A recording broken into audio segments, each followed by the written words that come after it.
তিনি অভিনেত্রী, মডেল ও ব্লগার। এবার তার নতুন পরিচয় যেন হুবহু মিলে গেল বাংলাদেশের রাজনীতির এক আলোচিত অধ্যায়ের সঙ্গে। সাবেক প্রধানমন্ত্রী বেগম খালেদা জিয়ার সাজে ক্যামেরার সামনে হাজির হয়ে রীতিমতো তাক লাগিয়ে দিলেন তিনি। মুহূর্তেই ভাইরাল রুকায়া জাহান চমক। হালকা রঙের প্রিন্টের শাড়ি, গলায় মুক্তার মালা, চোখে সানগ্লাস, চেহারা আর সাজে যেন হুবহু বেগম খালেদা জিয়া। অভিনেত্রী, মডেল ও ব্লগার রুকায়া জাহান চমকের নতুন লুক ঘিরেই এখন সামাজিক মাধ্যমে আলোচনা। সম্প্রতি নিজের ফেসবুক পেজে ডিসকভারিং বাংলাদেশ উইথ চমক ব্লগ সিরিজের দ্বিতীয় সিজনের ১৯তম পর্ব প্রকাশ করেন অভিনেত্রী। বেগম খালেদা জিয়া শিরোনামের এই পর্বে বাংলাদেশের সাবেক প্রধানমন্ত্রী ও বিএনপি চেয়ারপারসনের জীবন ও রাজনৈতিক পথচলা তুলে ধরেছেন তিনি। ঢাকার জিয়া উদ্যান সহ বিভিন্ন স্থানে এবং স্টুডিওতে ধারণ করা হয়েছে ভিডিওটি।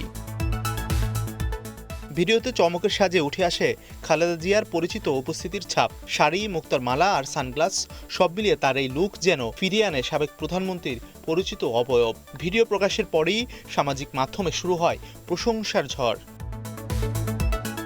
নেটিজেনদের অনেকেই চমকের অভিনয়, সাজ ও উপস্থাপনার প্রশংসা করেছেন। কারো মন্তব্য, পুরো খালেদা জিয়ার মতোই লাগছে চমককে।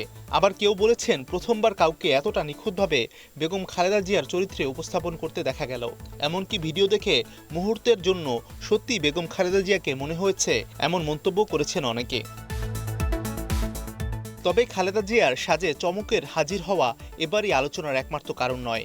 চলতি বছর কুষ্টিয়ার একটি আসন থেকে সংরক্ষিত নারী আসনে সংসদ সদস্য হওয়ার জন্য বিএনপির হয়ে মনোনয়ন ফরম কিনেও আলোচনায় এসেছিলেন এই অভিনেত্রী। সে সময় আনুষ্ঠানিকভাবে বিএনপিতে যোগ দেওয়ার কথাও জানিয়েছিলেন তিনি। অভিনয়ের পর্দা পেরিয়ে এবার ইতিহাসের এক আলোচিত রাজনৈতিক চরিত্রকে নিজের মতো করে তুলে ধরলেন রুকায়া জাহান চমক। আর খালেদা জিয়ার সাজে তার এই উপস্থিতি নতুন করে কৌতূহল তৈরি করেছে দর্শক নেটিজেনদের মাঝে। মাছারুল তামিম, স্টার এন্টারটেইনমেন্ট।